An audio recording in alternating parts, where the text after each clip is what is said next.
We're joined now by Shane Kliebert, who's the director of Colonel's Athletic Association, also a former player. Nicholls at 2001 to 2005 played defensive end, and quite frankly, looks like he could still play.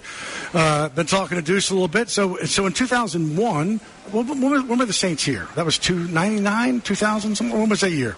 I know you remember. 2001. 2001. So were you around during that time? Yes, sir. We love the Saints being here. One of the benefits to us was they would leave a lot of stuff for us, whether it be equipment or cleats, or they kind of fixed the dorms up for us. So by the time we got in there, we had the nice bedding and all that good stuff. The Saints would leave gloves and all the all the fixings. And you got to see this man. Yep. He got to see me go out and almost pass out is what it was, because I had an 11-day holdout until we were talking about it earlier. I think the first day that I got here, it was a day of the black and gold scrimmage. And so you come out on the field and you realize, man, I've been doing some stuff, and it's hot. And the humidity just hits you and makes you think about a little different about holding out. I'll put it that way. But definitely some great experiences here at Nicholls, and just looking at the growth that not only from Thibodeau's standpoint but from Nicholls' standpoint. Just talk a little bit about the programs and where you see the vision for this program and some of the energy that it has had over the last 4 or 5 years from a growth standpoint. I mean, the growth's been incredible. 17 sports at Nicholls, and when you look at the championships that we win in now, I mean, in football, you have 3 championships in the last 4 or 5 years. Basketball's competing for championships every year, girls and boys. Baseball just repeated, 2 years in a row. We went to Corvallis and really put on a show up there, and it just showing folks that we belong. And that hadn't always been at Nicholls. We went through spurts where you had it in the 80s in football, and then back in the 90s and the mid-90s with Darren Barbier's crew, and then Darryl Day and Jay Thomas in the early 2000s. And then now with Coach Rebo, it's been just 10 years of consistent winning, and that kind of rubs off on everybody, no matter what sport. Well, I've got to brag a little bit on the Manning Academy and just some of how it has showcased, and I don't want to say it, probably fast-track some of the growth just with the opportunity and exposure, but just talk a little bit about how that has definitely helped with the growth of it, and just opening some eyes of maybe some prospects that wouldn't just normally just come to Thibodeau, but just to be able to get them on campus as far as at Nicholls. And then I know they have the big man camp here as well after the Manning Academy. It's been phenomenal. When you're looking at quarterbacks from around the country, just the top-level guys from college, I mean, there's nowhere else you would get that kind of training. And these kids signed up a year in advance. You got over 1,500 kids that come in, and your camp counselors are the best in the business. And these guys move on a year or two, and they're playing the NFL. Somebody like a Dak Prescott that you can look back and say, man, that guy was training out in Thibodeau, and, I worked in his group. And then the economic impact. We went out to a local place to eat, and just to see people in there bringing the economic impact to it as well, and putting Nicholls on the map as far as on ESPN and having that kind of coverage for us it's huge.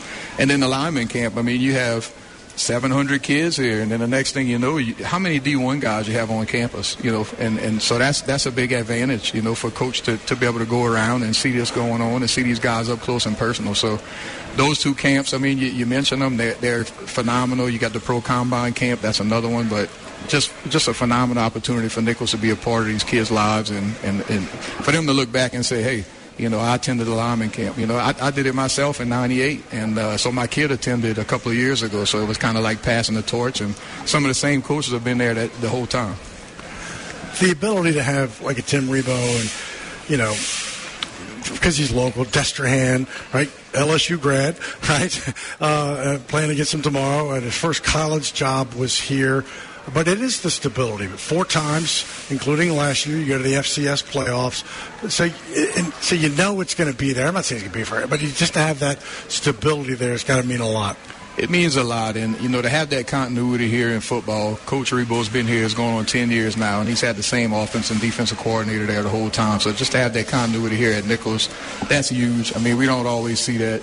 We had guys come through here like Charles Kelly. He ended up with Florida State as a defensive coordinator, and we had John Robinson was the GM of the Tennessee Titans. Those guys were on the staffs that I played for. Mickey Joseph was another one. So he had so many guys that would come through, but you could never keep that cohesiveness for more than 2 or 3 years. Tim Rebo was able to kind of keep that together for 10 years going now, so he really wants to be here. And if you like Louisiana football, you will love Nicholls roster. Like 90. I mean, it is literally a who's who of Louisiana high school football names and schools that you'll see. 90-something like that. 93 players. Nobody does that in the state of Louisiana. Nobody does it in the country. So when you look at, most Louisiana might say, well, LSU is our team. Well, when you look at the roster and actually go up and down, when you got 93 players, there's only one team that can claim Louisiana, and that's the Colonels. Locally here in Thibodaux, you have 8 guys that play on the team. 1 guy's from Thibodaux High. You actually have 7 from Edie White Catholic. And then at Destrehan, we talked about that, another winning program. We have 5 kids from Destrehan, 5 kids from John Curtis. You have 6 kids from Catholic of Baton Rouge. So that's that Baton Rouge connection there, including our linebacker, Hayden Shaheen. Mm-hmm. When you look at just we talked about it earlier, it being football season, but, just some of the other sports, and you mentioned as well, some of the success that they've had. What's an up-and-coming sport or, that, hey, we know we're going to make our heyday with this sport, or you can see the growth in that sport outside of football and basketball? I would say there's a lot of excitement around soccer. The kids love the soccer coach. She's one of those players coaches that came in, and there's a lot of excitement around her. And the kids seem to, anytime there's a coach that the players want to play for and kind of go to bat for, it's going to be exciting. I think baseball is going to continue their success, but also what Coach Payne's doing with girls basketball. I mean, they finished 3rd last year. They're going to be in the hunt this year, and he doesn't expect anything less than a championship. And that kind of starts from Tim Rebo, and it kind of boils down to every other sport. As the director of the Colonels Athletic Association, similar to TAF, it's Lester Beam is still sitting here. I mean, it's a dollars and cents kind of thing, for a lot of these schools. You're playing 5 of your first 6 football games on the road. You're playing these FCS schools, very close with Louisiana Tech last week, playing LSU tomorrow, and see what happens. But it's a different landscape, right?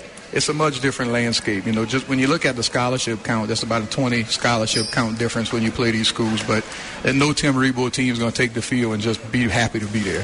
They're going to compete. And when you look at dollars and cents, in the last 6 months, we raised $500,000 on just different events through CAA. Also, we do big membership pushes. We've got 2 big groups here, Huddle Up with football and also the coaches committee with baseball.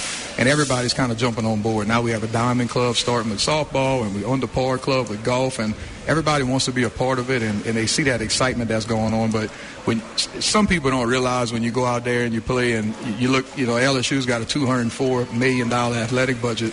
We sitting at 9.6. But hey, we're going to make it happen, and we're going to do more with less, and we prove that. We prove it in the classroom, 3.1 GPA. You got 450 student athletes across 17 sports. So that's first and foremost. That's what we look for.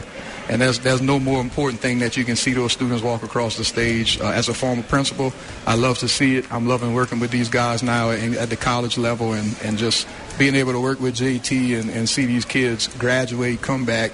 You have former players now part of the program. Coach Payne was a player here himself. I was a coach here, a player here myself. JT was a player here. You have several. Coach Helmers was a former player, and she's back. So when you have people that want to come back and want to be here, that's what makes the difference. It's all about the people. Yeah, anytime that you can have impact, not only from a team success standpoint, but from graduating, and now they can impact the community in a positive role, I think that's what it's all about. Yes, sir. This is the first tomorrow night. You played in 2001, 2005. What would you have given to play under the lights at Tiger Stadium against the Tigers when you were at Nicholls? I had one opportunity to play in Tiger Stadium. We played the East-West All-Star game, and I was hoping to play against Andrew Withward, and they didn't get that opportunity because he didn't play in the game. But Ronnie Prude did. But just to play against the best, we know we're going in there and you're playing against a top 10 team in the FBS, just to be there and to show up and say, hey, look, we belong to. And every kid on that team wants that opportunity to put out film and to show people, hey, look, I can do it, and I can do it against the best guys in the business. And just to go back to recruiting a little bit, we talk about being local. But your quarterback's from Ohio, so it's not like Tim Rebo doesn't leave the state and, get in his truck and travel and see what's out there. starting tight ends out there from Pass Christian. We got our star defensive tackle, Mr. Lovelace from Pensacola.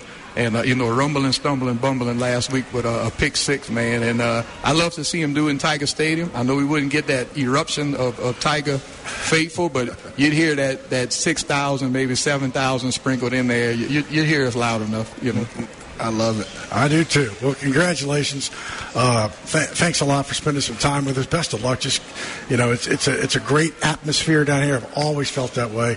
I went to an FCS school, so the heck with them. Go out there and do what you can do. And, we appreciate your time and just continued success. Appreciate it. Go Colonels. All right. Take a quick break. Mike Hoss, Deuce McAllister. That was Shane Kliebert, the director of the Colonels Athletic Association, former player, talking about the big game tomorrow night, 6:30 Tiger Stadium. We're back after this, a special edition of Sports Talk. We're at the Rouses, 1030 South Acadia Road. We'll be here till 6, but you can come on by after that. Get whatever you need for the weekend here on WWL.